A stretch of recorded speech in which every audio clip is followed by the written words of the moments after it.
Leadership isn't revealed during easy seasons. It's revealed in difficult decisions, hard conversations, moments of uncertainty, and the beliefs that shape how leaders respond when the stakes are high. Welcome to the Lead Up Podcast, sponsored by Harbour Resources. I'm your host, Mike Harbour. Each week, we go beyond titles, accomplishments, and career highlights to explore the thinking that drives exceptional leadership.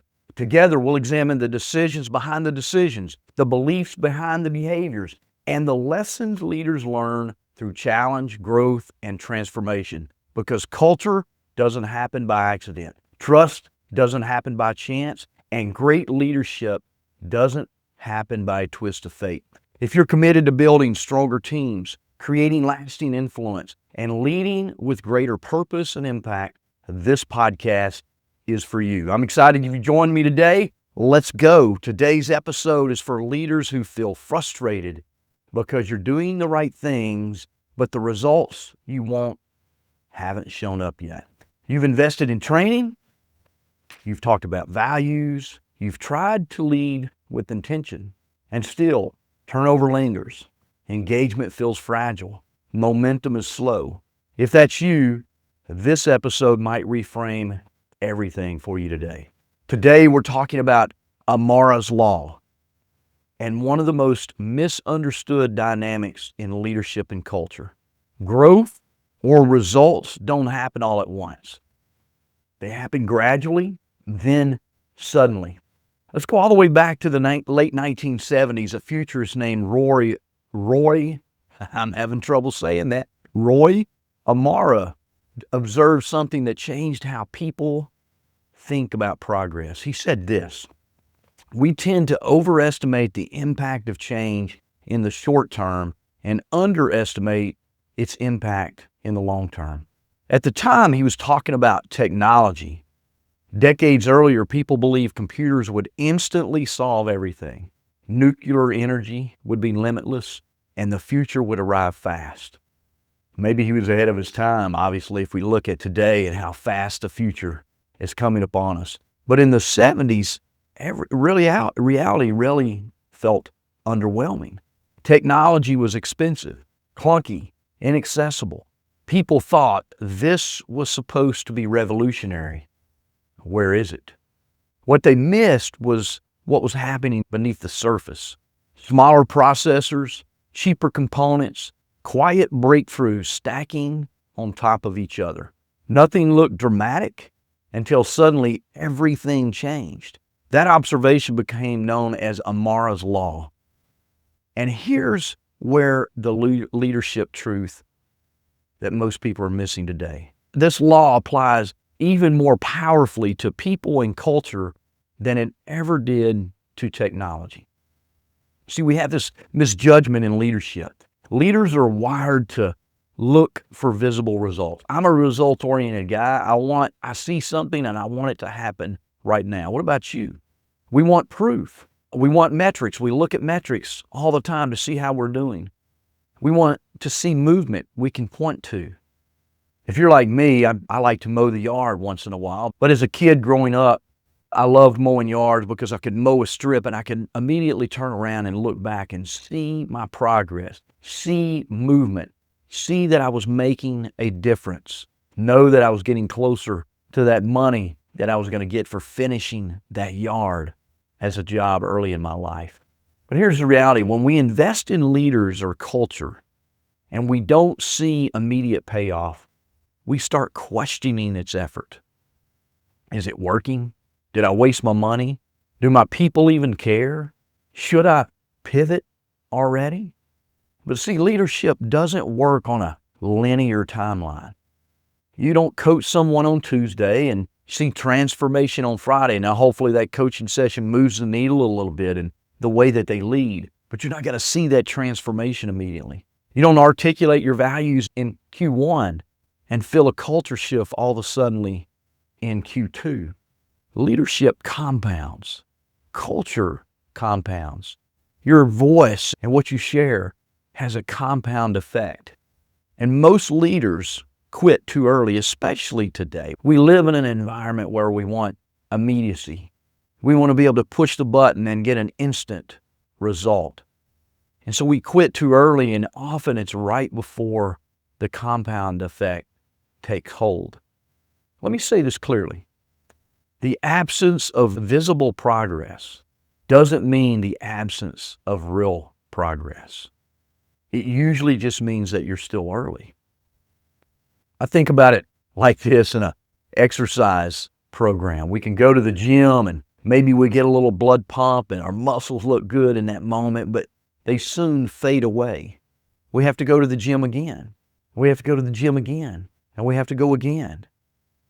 And if we do that long enough, eventually our muscles start to hold that blood. They start to firm up. The fat, the extra layer of fat over our muscles begins to gradually disappear. But again, it takes consistency of effort. It takes showing up consistently. Ernest Hemingway, there's a famous line from one of his characters, how he went bankrupt. And the answer was this. He said, gradually, then suddenly. See, that's how decline works. And it's also how growth, it's also how results, it's also how progress works. Culture doesn't erode overnight. We didn't get to this place where we have massive turnover, massive overwhelm, massive burnout, poor safety in our delivery of patient care services. See, we've been talking about these things for a long time, but we didn't get where we're at overnight. I even think about the shortage in the workforce. We've been talking about the shortage of the workforce and the baby boomer retirement for 25 years at least. And now we're here, but we didn't get here suddenly. We've been talking about it for 25 years. It was gradually, then suddenly now, oh my God, we have to do something about it. See, culture doesn't erode overnight. It erodes quietly in missed conversations, unkept promises, unchecked behaviors, lack of action in the things that we need to know, that we know we need to take care of. On the flip side of that, culture doesn't strengthen overnight either. It strengthens through one honest coaching conversation, one leader who chooses consistency over convenience, one value enforced when it would have been easier to ignore it.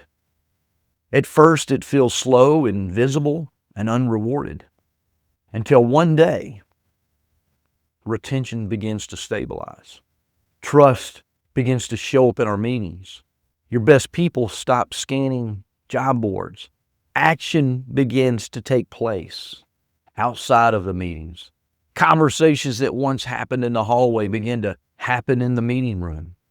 Decisions and accountability begin to occur in those meetings, and an action is followed up by those conversations. And then someone's going to ask, what changed? The answer is rarely that dramatic. The answer is simply back to Ernest Hemingway's character. It changed gradually, then suddenly. This is what leadership looks like, by the way, and when we think about leadership. But here's the trap. Leaders judge today's effort by today's outcomes. It's like mowing that yard, which I love to do because I can mow a strip, turn around, and see immediate results. But in leadership, it's a trap. If we judge today's effort by today's outcomes, we're going to be disappointed. Today's leadership behaviors are building our future. They're building our future culture. They're building our future workforce. They're building our future results, not an immediate applause. You can give a great speech. I can record a great podcast. But it's the consistency of showing up and listening to the podcast and taking the lessons and going back in your own leadership environments and adding some of what you've learned to the way that you lead, taking action on those things that you hear. See, the reality is in leadership, you're laying a foundation. When you give feedback instead of avoiding it, that's a foundation for future behavior. When you develop someone who may not stay forever, you're developing a culture and you're saying development is important, even if I fear losing you to another organization. Because not only am I doing it for that one person, I'm doing it for my entire team. I'm building a foundation of future reward. When you reinforce values, even when performance is strong. Look, I write about this in my book, Quit Losing Talent, the expanded edition. Shameless plug for my book. If you don't have that, the very first chapter in Quit Losing Talent is target checking your values. And what we talk about in that book is, number one, have a really strong, clear set of core values. Understand how we define those values. Bring everybody into alignment with those definitions. Define the behaviors that we must model to live those out. And then frequently do target checks of those values. How are we doing on a monthly, quarterly, and biannual basis? And then use those values in your annual review process. See, this is laying foundation. These are small cultural drips, small things that you do on a consistent basis where you're consistently talking about values, bringing people into alignment with those, creating clarity around the behaviors, and then holding people accountable to those. You're reinforcing values even when performance is strong, not just when you've got to pull somebody into alignment with them. They become anchor points for us to hold people to a standard that we're looking for. And see, these things, that work doesn't spike a metric tomorrow. But what it does is it locks in trust in your belief in your leadership. It signals safety. It signals consistency. It creates loyalty before you need it. And what it hopefully does is creates an environment, a team, where the team begins to hold each other accountable without you having to do it always as a leader. I'm reminded of a story as I talk about this concept here of Mike Krzyzewski, one of the greatest, if not the greatest, basketball coach ever. And he led the Dream Team and many of the U.S. Olympic basketball teams. But what he would do is he would bring these individual superstars in and talk to them about what they really wanted, what their values were, how they wanted to show up on this team. And he looked for commonalities. And all of them wanted to win, obviously, a gold medal. But he would create this environment where everybody was behaving in the same direction toward winning that gold medal. So he had a bunch of superstars, and every one of them were gold medalists in their own right before they'd ever won a gold medal. They were Hall of Famers already, even though maybe they haven't entered the Hall of Fame yet. An unbelievably hard leadership job. But he got them focused on one target, one goal, the behaviors that they all need to hold each other accountable to. He didn't have to do the accountability piece. They all held each other accountable to those goals so that they could win that gold medal. This is what we're talking about with you, is getting your team aligned so they begin to hold each other accountable and your leadership gets easier. The problem is you can't see the compounding until it's already happened. It's if you see one of your kids every day as they grow up, you don't really see their growth. You don't see the change in their features. But if you see one of your nephews or nieces or a friend's kid that you hadn't seen in 6 months or a year, you immediately notice the change in them. See, when we're so close to it, we don't see it because we're so focused on other things. But if someone walked in, they would feel that difference. They would see that difference. Leaders who don't understand this grow impatient. And impatience kills our momentum because we often quit. We get bored. We get stuck. So let me shift this from theory into practice for you, because I know that's what you're here on the Lead Up podcast for, is how do I take this and put it into practice? If you feel stuck as a leader or organization, there's 2 questions you have to ask yourself. First question is this: what am I seeing on the surface? Turnover numbers, in my engagement surveys, satisfaction or lack of satisfaction, productivity gaps, just frustration and overwhelm. What are you seeing on the surface? And then you have to understand, these are symptoms. They're not the cause, but they're the symptoms, which is what's underneath. And that's the second question. It's a more important question. What's forming? What's creating these symptoms underneath? Are your leaders becoming more becoming more consistent, or have they lost focus on where we're trying to go? Are the expectations clearer or more clear than they were 6 months ago? Or have we stopped creating this clarity and focus and direction? Have we stopped communicating about what's most important? Are the people safer telling the truth than they used to be? Have we created a safe place for people to challenge the status quo? Or do we quieten their voice because we want to do things the way we've always done them? Are our values becoming behaviors instead of posters on the wall? It's a great question. Look, I'm a believer that if you just target check your values, you create clarity around your values, and you just focus on those every day, all your other metrics will get better over time.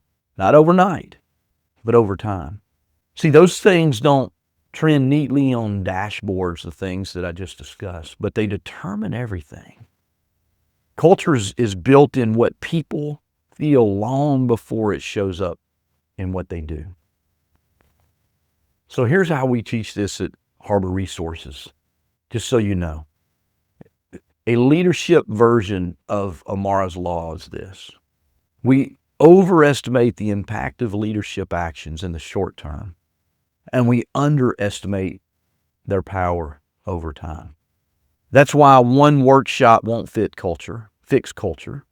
That's why one bad month doesn't mean failure. That's why one great leader doesn't change an organization alone. Look, this is one of the reasons I do what I do today. That statement, one great leader doesn't change an organization alone. When I started Harbour Resources in 2006, 20 years ago, I started this organization as a recruiting firm. I was recruiting one leader at a time for organizations. Some organizations, I put many leaders in there.